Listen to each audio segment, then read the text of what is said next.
Welcome to our CT informational hearing.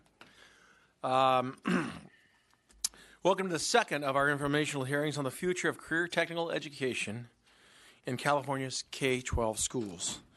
Today's hearing is jointly hosted by 4 assembly committees. Education Committee, of which I am the chair, Budget Subcommittee on Education and Finance. Chair McCarty is not here yet. I think he's coming by. The Select Committee on Career and Technical Education. Assemblymember Burke is the chair of that. Jobs and Economic Development and the Economy Committee, chaired by Sharon Quirk-Silva. There she is. She is here. So I'd like to welcome all of my colleagues that are here today. And to date, much attention in our education system has focused on college readiness. We're always talking about college readiness or college entrance. But there is also a clear need to focus on career readiness and career exploration, both to meet the needs of students, but also to meet workforce demands. This topic benefits students for sure, but also the California economy, which has so many jobs that go wanting because we don't have students with that technical skill set. And in fact, for about the last 25 years, we haven't tried to develop it at the K-12 level. But recently we have awakened, and this effort is to keep our CTE funding alive. Schools must prepare all students for a world beyond high school, whether they choose to go to a 2- or 4-year college, or a trade school if they choose to go directly into the workforce. The Career Technical Education Incentive Grants have been a key source of support for CTE programs in recent years, but these funds are set to expire this year. CTE programs must continue to be a priority for our education system, and as a state, we need to maintain and build on the investments that have already been made in these programs and in our schools and communities. And I know there may be some other members here who wish to comment quickly please, but just for me, I'll just say why I'm here. It's not why I'm here today, it's why I'm in the assembly. It's my experience as a teacher is what I bring here. And I saw many kids fall off the path of high school success because there just wasn't something at the high school to engage them. They weren't going to a 4-year university. They knew that. That was not in their plan. Yet we didn't accommodate their goals. And I see this, we need to offer multiple paths to success in this state for all of our students. And that's what this effort is about. We've had CT funding for the last 3 years. This is about keeping it going forward. So with that, if there are any members who wish to comment quickly, we'll go around. Mr. Gibson doesn't. Mr. Carley doesn't. I like this. Mr. Chavez, Mr. Frazier, Mr. Cunningham, go ahead.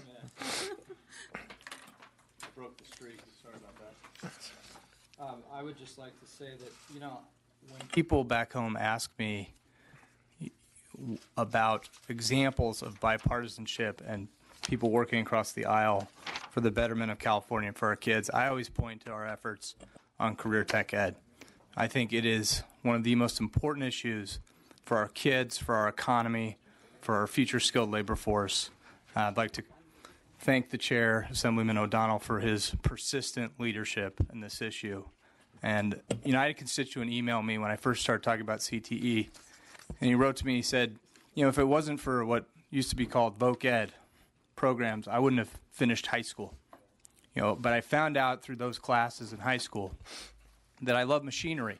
I love fixing things. I love working with my hands. I stayed in high school. I finished. I graduated. I joined the military. I learned how to service and repair helicopters. And when I got out of the military, when I finished serving the country, I started a helicopter repair business. He is now a multimillionaire. And he was writing me saying, keep up the fight on career tech ed. It changes lives. So thank you for indulging me on that statement. Great, thank you. And I like the last part of that. It does change lives, and it helps make students successful, not only in high school, but out of high school. That's a dual effort from my perspective. Assemblymember Quirk-Silva. Yes. Thank you, Chair O'Donnell. As the chair of the Assembly Committee on Jobs, I want to welcome everybody for being here and just remind people that this has been a series of hearings on CTE, and we were very excited to host many of you in our district in Buena Park, where we saw firsthand some of the actual CTE programs that school was showcasing those, including an automotive program, ag program, culinary.